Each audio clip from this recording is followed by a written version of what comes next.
Who do you think is behind the mass invasion of Europe? There's all the stuff about cabals, elites, whatever, but I think you just have to look at the fact that look at the World Economic Forum and who controls the United Nations, right? So they're ultimately the people who are pushing this. They've wanted this borderless world for a long time, these people. And they've been doing it for various means. They've tried to do it through the sort of the climate change catastrophe narrative as well, because they're saying that you've got to have, people are going to have to move from Africa and third world countries because of global warming.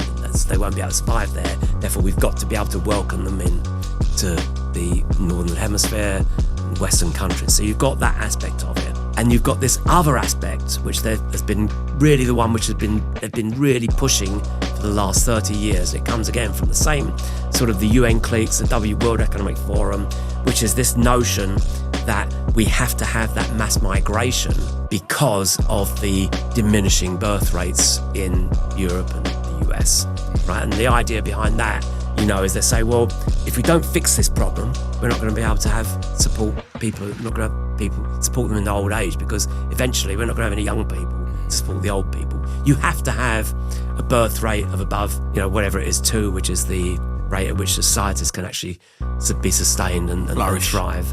And at the moment, as I said before, in the UK, it's like the white British is something like 1.3 at the moment, whereas the Muslim birth rate is well above that. But in many places in Europe, it's well below 1.5, and they've used that. That has been the key driver. And if you look at, for example, the idea, people say this is conspiracy theory.